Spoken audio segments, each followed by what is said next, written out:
请听韩语节目 간추린 뉴스.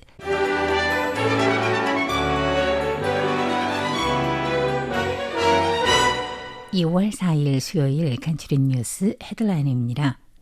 2월 4일 오늘은 세계 암의 날입니다. 이 날을 맞아서 정통은 암증 신약 기금의 지속 가능한 운영을 위한 예산 투입 및 오는 2030년 이전에 국내 암증 연령 표준화 사망률을 3분의 1 줄이는 목표를 제시했습니다.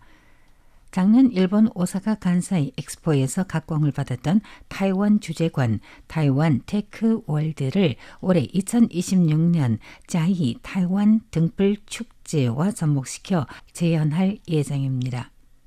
외교부는 미국과의 경제번영 파트너십 대화를 근거로 미국 및 캐나다, 호주 등 국제 주요 파트너들과 핵심 광물 의제 추진에서 긴밀하게 협력할 것임을 밝혔습니다. 올해로 67주년을 맞는 티베트 민족봉기의 날 3월 10일에 앞서 티베트 타이완 인권연합은 올해에도 티베트 자유를 위한 라이딩 활동을 펼칩니다. 중국 국민당과 중국 공산당 간의 국공 싱크탱크 포럼에서 총 15개 항목의 공동 의견을 도출시킨 데 대해서 대륙위원회는 그건 원인과 결과를 혼동하는 오류라며 비난했습니다.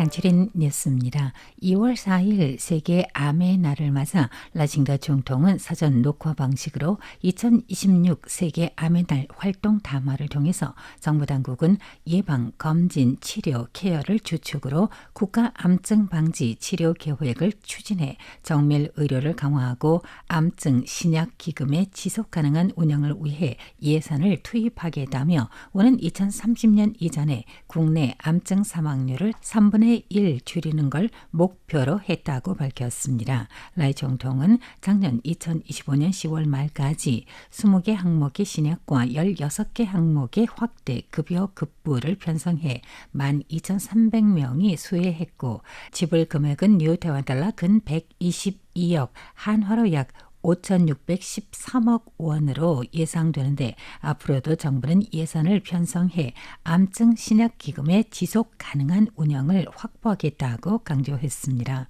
국제 항암 연맹 통계에 따르면 암증은 전 세계 사망 원인 2위, 매년 평균 1천만 명이 암으로 인해서 사망하는 것으로 나타났으며 태완의 경우 암증은 연속 43년째 국민 사망 10대 원인 중에 1위를 차지하고 있어 조기의 암 검진과 즉각적인 치료는 국민 건강 촉진에 매우 중요함을 의미합니다. 중화민국 첫 번째 의료인 출신의 국가원수 신분으로 라징더 총통은 암증이 국민 건강 케어와 가정 경제에 막대한 압력을 가져다 준다는 것을 깊이 이해하며 그래서 정부 당국은 예산 편성과 오는 2030년 이전까지 국내 암증 연령 표준화 사망률을 3분의 1 줄이는 데 목표를 뒀다고 말했습니다. 매년 음력 정월 대보름을 기해서 펼쳐지는 타이완 등불 축제는 올해 남부 짜이에서 거행됩니다. 행정관은 오늘 2월 4일 기자회견을 통해서 작년 4월에서 10월 사이 일본 오사카 간사이 엑스포에서 각광을 받았던 타이완 주재관 타이완 테크 월드를 올해 타이완 등불과 접목시켜 짜이에서 동시 전시할 것임을 밝혔습니다. 행정원장 조롱타이는 기자회견에서 작년 일본 오사카 간사이 엑스포에 설치했던 테크 월드를 통해 전통과 현대가 나란히 하는 타이완의 과학기술 실력과 자연 기반 그리고 생명 가치를 세계에 펼쳐 보였는데 이번 2026 타이완 등불 축제에서는 투영 방식으로 엑스포 때의 타이완 테크 월드를 빠짐없이 재현시킬 것이라고 설명했습니다. 엑스포에 설치했던 타이완 테크 월드는 생명, 자연, 미래의 세 개 파트로 나누어 타이완의 자연, 인문, 전통, 현대와 미래를 표현했으며 타이완 최고봉 옥산을 기점으로 타이완의 산과 바다, 아름다운 강산을 테마관에서 펼쳐 관람객들의 찬사를 받은 바 있습니다. 최근 수년 이래 핵심 광물은 세계 주요 국가들이 매우 관심을 갖는 의제가 됐습니다. 지난 1월 27일 미국 워싱턴 DC에서 열린 제6차 EPPD 타이완 미국 경제번영 파트너십 대화에서 핵심 광물 협력 의제가 회의에서 논의된 바 있는데 중화민국 외교부는 이번 EPPD 성과와 관련해 앞으로 양국은 이를 근거로 지속적으로 국제 주요 파트너들과 핵심 광물 의제 추진에서 긴밀하게 협력해 안전하고 회복력 있는 공급망을 함께 구축할 것이라고 밝혔습니다. 외교부 대변인은 오늘 2월 4일 발표에서 이상과 같이 말하고 국제 주요 파트너에 관한 언급에서 우리의 국제 주요 파트너는 미국을 비롯해 캐나다와 호주를 포함하며 일전에 외교장관 린자롱은 캐나다 국회의원 대표단과의 회동에서도 쌍방의 협력 범위는 앞으로 반도체, 인공지능, 에너지, 핵심 광물 등 영역에까지 확대될 수 있기를 기대한다고 밝혔고 호주와는 에너지 자문 회의 플랫폼을 통해서 상호 실질적 이익의 교류 메커니즘을 구축하고 작년 타이완 호주 회의에서는 천연가스 공급, 수소 에너지 협력, 핵심 광물과 전지 즉 배터리 투자 등 의제를 놓고 토론하는 한편 타이완 호주 에너지 광물 영역의 협력 양해 비망록을 연장 서명하며 쌍방의 협력 기반을 더 공고히 닦을 수 있었다고 설명했습니다. 외교 대변인은 타이완에 발을 딛고 세계에 포석하며 글로벌 마케팅을 한다는 목표를 향해서 매진하고 있고 외교부는 지속적으로 이념이 가까운 파트너 국가들과의 협력을 심화시켜 나갈 것이라고 말했습니다.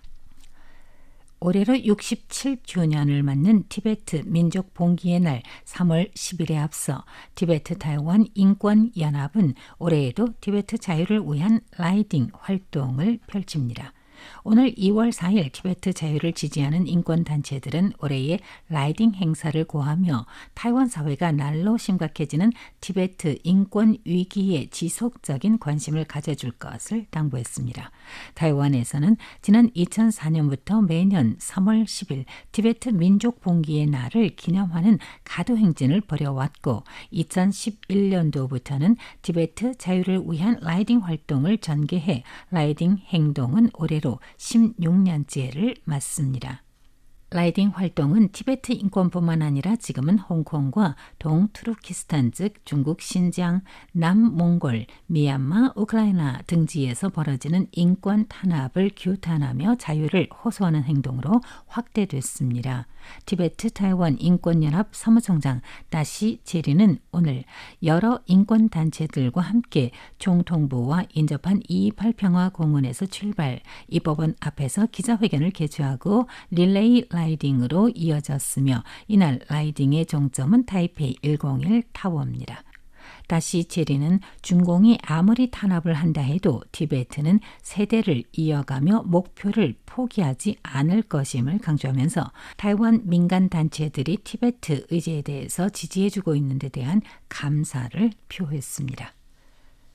제1야당 중국국민당과 중국 공산당 간의 국공 싱크탱크 포럼이 어제 2월 3일 베이징에서 거행돼 포럼에서는 총 15개 항목의 공동 의견을 도출시켰습니다. 이와 관련해서 중화민국 양안사무주무기관 행정원 대륙위원회는 어젯밤 2월 3일 원인과 결과를 혼동하는 의견이라고 지적했습니다. 대륙위원회는 지금 양안 관계에서 발생한 문제는 중공 당국이 지속적으로 타이완을 압박해 오면서 적대적 사고가 증폭한 데 기인한 것인데 국민당은 중공이 중화민국을 소멸하고 타이완을 병탄하게 했다는 의도를 간과한 채 중공과 국공 싱크탱크 포럼을 공동 주최한 후 이른바 공동 의견을 발표하며 우리 정부가 양안 인적 왕래에 대해서 인위적인 제한을 두었다는 등 망발을 하는 것 자체는 원인과 결과를 뒤집어 사고한 역인과적 오류라서 우리 정부는 절대로 이를 수긍하지 않는다고 강조했습니다.